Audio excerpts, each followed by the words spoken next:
اور امام حسین علیہ السلام کے قبر اقدس کے ساتھ گنج شہداء میں دفن ہوئے۔ حضرت زینب رضی اللہ تعالی عنہا نے ایسے پاک اور طاہر گھر میں پرورش پائی کہ جس میں ذکر خدا اپنے عروج و معراج کی منزلوں کو چھوتا اور صالحہ اعمال اپنی ادائیگی کے حق کو پاتے، جس میں حضرت علی علیہ السلام کے علم و حکمت کی سرپرستی ہوتی، جہاں حضرت فاطمہ زہرا کے لطف و کرم کا سایہ رہتا، جہاں جوانان جنت کے سرداروں کی ہر وقت مجلس نصیب ہوتی۔ ایسے عظیم گھر میں تربیت و پرورش پانے والی شخصیت کا حق یہی کہ وہ ہر کمال کے اعلیٰ ترین مراتب پر فائز ہو۔ یہی وجہ ہے کہ حضرت زینب رضی اللہ تعالی عنہا میں وہ تمام اعلیٰ صفات، کمال اور فضائل پائے جاتے تھے کہ جن کی نظیر کسی بھی خاتون میں ملنا ناممکن ہے۔ انہی فضائل و مناقب کی وجہ سے آپ کو صدیقۃ الصغریٰ، عقیلہ بنی ہاشم موسکا، عارفہ کاملہ، عابدہ آل علی اور بہت سے دوسرے القابات سے یاد کیا جاتا ہے۔ اس میں کوئی مبالغہ نہیں ہے کہ بھائی بہن کا جو عظیم تعلق امام حسین علیہ السلام اور حضرت زینب رضی اللہ تعالی عنہا کے درمیان موجود تھا، نہ تو ایسا تعلق تاریخ میں پہلے کسی بہن بھائی میں تھا اور نہ ہی قیامت تک کسی بہن بھائی میں ہوگا۔ اور ایسا کیوں نہ ہو، دونوں نے ایک ہی آغوش میں پرورش پائی اور دونوں ایک ہی شجر کی دو شاخیں ہیں۔ روایت میں ہے حضرت زینب رضی اللہ تعالی عنہا کہ اس دنیا میں آنے کے بعد ایک دن حضرت فاطمہ زہرا اپنے بابا رسول خدا صلی اللہ علیہ وسلم کے پاس گئیں اور ان سے فرمایا، اے میرے بابا جان، میں زینب میں ایک عجیب چیز کا ملاحظہ کیا ہے۔ تو رسول خدا صلی اللہ علیہ وسلم نے فرمایا، وہ کیا چیز ہے؟ تو حضرت فاطمہ زہرا رضی اللہ تعالی عنہا نے فرمایا، جب تک حسین گھر نہیں آ جاتا زینب روتی رہتی ہے، اور جب حسین گھر میں آ جائے تو زینب اپنے بھائی حسین کی طرف رخ کر لیتی ہے اور دیر تک اپنے بھائی کو دیکھتی رہتی ہے۔ جب رسول خدا صلی اللہ علیہ وسلم نے یہ بات سنی تو انہوں نے رونا شروع کر دیا اور فرمایا، مجھے جبرائیل امین علیہ السلام نے ان مصائب کے بارے میں بتایا ہے کہ جو حسین اور زینب پر ڈھائے جائیں گے۔ حضرت زینب رضی اللہ تعالی عنہا نے کربلا، کوفہ، شام اور مدینہ میں جن مصائب کا مکمل ثابت قدمی اور شجاعت سے سامنا کیا، ان مصائب کا سامنا کرنے سے پہاڑ ریزوں میں تبدیل ہو جاتے ہیں اور سمندر قطروں کی شکل اختیار کر جاتے ہیں۔ آپ اسلام کی حفاظت و بقا کے لیے قربانیاں دینے سے ذرا برابر بھی نہ گھبرائیں اور اپنے بھائی کا بے سر لاشا ہاتھوں میں لے کر آسمان کی طرف منہ کر کے فرماتی ہے، اللہم تقبل منا ھذا القربان، اے اللہ میری اس قربانی کو قبول فرما۔ حضرت زینب رضی اللہ تعالی عنہا کے زہد و تقوی اور عبادت کے بارے میں تاریخ یوں بیان کرتی ہے کہ حضرت زینب رضی اللہ تعالی عنہا نے کائنات کے مشکل ترین دنوں کربلا و شام جیسے مسائل میں بھی کبھی اپنی نماز تہجد کو بھی قضا نہیں کیا تھا۔ فاضل قائنی لکھتے ہیں، حضرت امام سجاد علیہ السلام فرماتے ہیں کہ شام جاتے ہوئے میری پھوپھی زینب رضی اللہ تعالی عنہا نے راستے کے تمام تر مصائب کے باوجود اپنی نماز تہجد تک قضا نہ کی۔ ایک دن میں نے دیکھا کہ میری پھوپھی بیٹھ کر نماز پڑھ رہی ہے، تو میں نے ان سے یوں بیٹھ کر نماز پڑھنے کا سبب پوچھا تو انہوں نے فرمایا، میں بھوک اور کمزوری کی شدت کی وجہ سے بیٹھ کر نماز پڑھ رہی ہوں۔ اس کی وجہ یہ تھی کہ اسیران کربلا کو ظالم جو کھانا دیتے تھے وہ انتہائی کم ہوتا تھا، جس کی وجہ سے بی بی اپنا کھانا بھی بچوں میں تقسیم کر دیتی تھی۔ روایات میں مذکور ہے کہ جب حضرت زینب رضی اللہ تعالی عنہا اپنے بابا کے ساتھ کوفہ میں رہتی تھی تو اس وقت وہ اپنے گھر میں عورتوں کو قرآن کی تفسیر پڑھاتی تھیں۔ حضرت زینب رضی اللہ تعالی عنہا کے پردے کا یہ عالم تھا کہ یقی مازنی کہتا ہے کہ میں مدینہ میں حضرت امیر المومنین کے پڑوس میں رہتا تھا، لیکن خدا کی قسم نہ تو میں نے کبھی حضرت زینب رضی اللہ تعالی عنہا کو دیکھا اور نہ ہی کبھی ان کی آواز سنی۔ جب حضرت زینب رضی اللہ تعالی عنہا اپنے نانا رسول صلی اللہ علیہ وآلہ وسلم کی قبر کی زیارت کے لیے جاتی تو رات کے وقت زیارت کے لیے گھر سے نکلتی اور ان کے دائیں طرف حضرت امام حسن ہوتے اور بائیں طرف حضرت امام حسین ہوتے، اور ان کے آگے آگے حضرت امیر المومنین خود چلتے، اور جب وہ قبر کے قریب پہنچتے تو حضرت امیر المومنین آگے بڑھ کر چراغ کو بجھا دیتے۔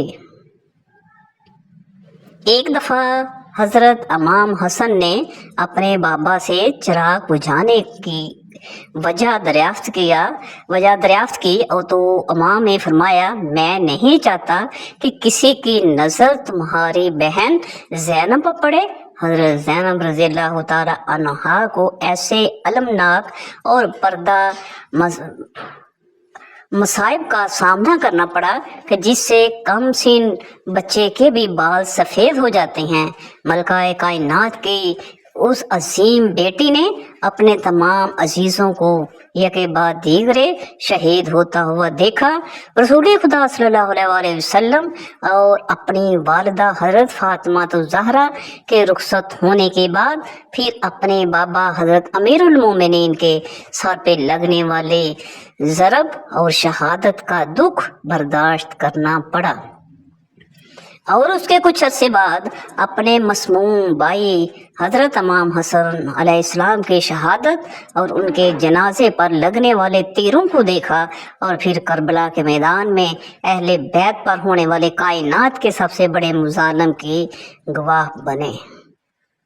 اور رسول اللہ صلی اللہ علیہ وسلم کی نواسی ہونے کے جرم میں قید و بند کی مصیبتوں کو برداشت کیا، لیکن ان تمام مصائب کے باوجود اپنے موقف پر ایسے ثابت قدم رہیں کہ پہاڑ اپنی جگہ سے ہلتے ہیں تو ہل جائیں، لیکن رسول کی نواسی کی ثابت قدمی میں ذرا برابر فرق نہ آیا۔ اپنی گفتار اور سیرت میں ایسی شجاعت اور دلیری سے کام لیا کہ لوگوں کو حضرت علی بن ابی طالب کی شجاعت یاد آ گئی۔ صبر اور دانائی میں اپنی والدہ حضرت فاطمہ الزہرا رضی اللہ تعالی عنہا کی شبیہ بن کر تاریخ کے صفحات پر ظاہر ہوئے۔ حضرت زینب رضی اللہ تعالی عنہا نے اپنے وقت کے سب سے بڑے حکمرانوں اور فرعونوں کے سامنے یوں گفتگو کی کہ آج بھی لوگ یہ سوچتے ہیں کہ اپنے تمام عزیزوں کی شہادت اور اتنی زیادہ مشکلات کا سامنا کرنے کے بعد بھی ایک خاتون کس طرح سے ایسے عظیم خطبے دے سکتی ہے۔ حضرت زینب رضی اللہ تعالی عنہا نے اپنی قوت گفتار کے ذریعے کوفہ و شام میں ہر بولنے والے کو خاموش کروا دیا، اور اپنے خطبوں کے ذریعے امام حسین علیہ السلام کی مظلومانہ شہادت اور اہل بیت کی عظمت کو دنیا تک پہنچایا، اور یزید اور اس کی طرح کے موجود اور سابقہ ظالم حکمرانوں کی منافقت اور اسلام دشمنی کا پول دنیا کے سامنے کھول کر رکھ دیا۔ یہ حضرت زینب رضی اللہ تعالی عنہا کے کوفہ اور شام میں دیے گئے خطبے ہی تھے کہ جنہوں نے یزیدی حکومت کی جڑوں کو ہلا کر رکھ دیا، اور یزید ملعون جیسا دشمن اسیران کربلا کو واپس مدینہ بھیجنے پر مجبور ہو گیا۔ حضرت امام حسین علیہ السلام کی المناک شہادت کے بعد حضرت زینب رضی اللہ تعالی عنہا کی آنکھوں سے نہ تو کبھی آنسوؤں کا بہنا رکا اور نہ ہی ان کے غم میں کوئی کمی آئی، اور نہ کربلا اور کوفہ اور شام میں لگنے والے دل کے زخم محو ہوئے۔ روایت میں ہے کہ جب حضرت زینب رضی اللہ تعالی عنہا نے 62 ہجری کو مدینہ سے شام کا سفر کیا تو راستے میں اس درخت کے پاس سے گزری کہ جس پر ظالموں نے اسیران کربلا کا قافلہ لاتے ہوئے حضرت امام حسین علیہ السلام کا سر اقدس لٹکایا تھا۔ اس درخت کا دیکھنا تھا کہ وہ تمام مصائب پھر سے آنکھوں کے سامنے آ گئے کہ جن کو حضرت زینب رضی اللہ تعالی عنہا نے دیکھا تھا، اور کربلا کے دیے ہوئے تمام زخم دوبارہ تازہ ہو گئے۔ حضرت زینب رضی اللہ تعالی عنہا اپنے بھائی حضرت امام حسین علیہ السلام کی شہادت کے تقریباً 2 سال بعد 15 رجب المرجب 62 ہجری اپنے خالق حقیقی سے جا ملی۔ آپ کی قبر کے بارے میں سب سے مضبوط روایت یہی ہے کہ کربلا سے مدینہ پہنچنے کے بعد کچھ عرصہ آپ نے وہاں قیام کیا، اور پھر محرم 62 ہجری میں آپ نے پھر سے اپنے بھائی حضرت امام حسین علیہ السلام کے مشن کو دنیا عالم میں پھیلانے کے لیے اس وقت کے دارالخلافہ دمشق کا رخ کیا۔ یزید کو جب آپ کی دمشق میں موجودگی اور یہ پتہ چلا کہ سیدہ زینب رضی اللہ تعالی عنہا یزید کے خلاف عوام الناس کی عورتوں کو خطبے دے رہی ہیں تو اس نے آپ کو زہر دلوا کر شہید کر دیا۔ کچھ روایات میں آیا کہ آپ کو محل میں نظر بند کیا گیا جہاں پھر آپ کی وفات ہوئی، جبکہ ایک روایت یہ ملتی ہے کہ آپ مدینہ سے ابھی دمشق کی سرحد پر پہنچی تھی، اور آپ اپنے کربلا سے دمشق اور دمشق سے مدینہ کے اذیت ناک سفر کو یاد کر کے اتنا روئیں کہ آپ کی روح پرواز کر گئی۔ اس لیے دمشق موجودہ شام میں ہی آپ کو دفنایا گیا۔ کچھ روایات میں یہ بیان کیا جاتا ہے کہ آپ کی وفات مدینہ میں ہوئی کیونکہ آپ کربلا سے واپس مدینہ آئیں اور تاحیات وہاں ہی رہیں، لیکن اس قول کو اس جواب کے ساتھ رد کیا جاتا ہے کہ اگر آپ کی قبر مدینے میں ہوتی تو یقیناً اس کا کوئی نشان ہوتا، اس لیے کہ آپ کی شخصیت کوئی معمولی شخصیت نہیں تھی کہ آپ کی قبر کی طرف کوئی توجہ ہی نہ کرتا، کوئی زیارت کو نہ جاتا اور قبر مخفی رہ جاتی۔ اس وجہ سے اس قول کو رد کیا گیا ہے۔ حضرت آسیہ رضی اللہ تعالی عنہا کو اللہ تعالیٰ نے بڑا حسن و جمال عطا کیا تھا۔ فرعون نے انہیں پوری قوم کی عورتوں میں سے چن کر ان کے حسن کی وجہ سے اپنی بیوی بنایا تھا، اس وجہ سے وہ ان سے بڑی محبت کرتا تھا۔ چنانچہ فرعون کہنے لگا کہ یہ تم کیسی باتیں کرتی ہو؟ وہ کہنے لگی کہ میں بالکل ٹھیک کہہ رہی ہوں کہ تم جھوٹا ہے، پروردگار تو وہی ہے جس کا پیغام لے کر حضرت موسیٰ علیہ السلام تشریف لائے ہیں۔ فرعون نے یہ بات سنی تو اسے بہت غصہ آیا، لہٰذا کہنے لگا کہ میں تمہارا بھی وہی حشر کروں گا جو میں نے مشاطہ کا کیا ہے۔ وہ کہنے لگی تو جو چاہتا ہے کر لے، میرے ساتھ میرا پروردگار ہے۔ اب میں نے یہ فیصلہ کر لیا ہے کہ میں اپنے پروردگار کو کبھی نہیں چھوڑ سکتی، البتہ تیری ہر چیز کو لات مار سکتی ہوں۔ جب اس نے یہ باتیں سنی تو وہ پھر دربار میں آیا اور اس نے پھر سے لوگوں کو جمع کیا اور کہنے لگا کہ دیکھو یہ کتنی بڑی سازش ہو گئی ہے۔ موسیٰ علیہ السلام نے میری بیوی کو بھی بہکا لیا ہے، آج میں اس عورت کو یا تو مار ڈالوں گا یا پھر وہ اپنی بات سے ہٹ جائے گی۔ چنانچہ اس نے حضرت آسیہ رضی اللہ تعالی عنہا کو گرفتار کروا لیا۔ ایک وقت تھا کہ وہ ملکہ تھیں اور ان کے اشارے پر نوکر چاکر بھاگ بھاگ کر کام کیا کرتے تھے۔ لوگ احترام کی وجہ سے ان کی طرف آنکھ اٹھا کر بھی نہیں دیکھتے تھے، اور آج وہ فرعون کے دربار میں ملزم بن کر کھڑی ہیں صرف اللہ کی محبت میں۔ پھر فرعون حضرت آسیہ رضی اللہ تعالی عنہا سے کہنے لگا کہ تم اتنے عالی شان محل میں رہتی ہے، اتنی نعمتوں میں پلی ہے، اور میں نے تجھے اپنی محبوبہ بنایا، لیکن میں سب کچھ تجھ سے چھین لوں گا۔ بہتر یہ ہے کہ تم اب بھی باز آ جا اور مجھے خدا مان لے۔ حضرت آسیہ رضی اللہ تعالی عنہا کہنے لگیں کہ میں نے اب ایمان قبول کر لیا ہے، اس لیے میں اپنی بات سے پیچھے نہیں ہٹ سکتی۔ چنانچہ فرعون نے فیصلہ کر لیا کہ میں اسے بھی سزا دوں گا۔ اس کے بعد فرعون نے سب سے پہلے سزا کے طور پر انہیں رسوا کرنے کا فیصلہ کیا۔ چنانچہ اس نے کہا کہ سب سے پہلے اس عورت کے جسم سے لباس اتار دیا جائے۔ اب سوچنے کی بات یہ ہے کہ کسی مرد کو کہا جائے کہ تجھے لوگوں کے درمیان بے لباس کر دیں گے تو اس کو کیسی شرم آتی ہے۔ وہ چاہتا ہے کہ زمین پھٹ جائے اور اس میں شرم میں سما جاؤں۔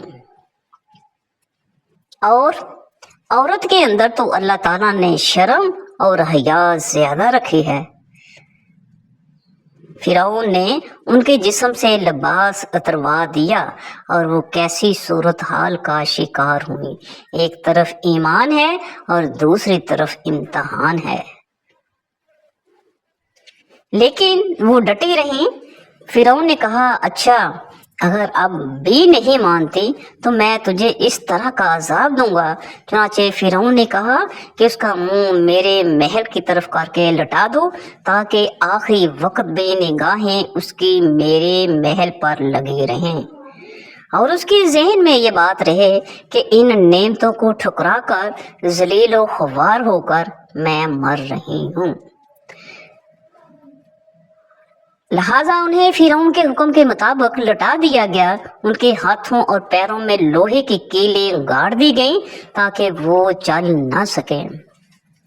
اس کے بعد فرعون نے لوگوں کو بلا کر کہا اس کے جسم سے کھال اتار دو۔ اس ظالم نے زندہ کے جسم سے کھال اتروا دی، وہ بھی عورت نازک بدن، مگر وہ اس کو برداشت کرتی رہی۔ انہیں اللہ کے نام پر تکلیف دی جا رہی تھی، اس طرح ان کے جسم سے کھال کو الگ کر دیا۔ اللہ کی شان دیکھیں کہ وہ ابھی بھی زندہ تھیں، مگر جسم زخم بن چکا تھا۔ فرعون کا دل اب تک ٹھنڈا نہیں ہوا تھا۔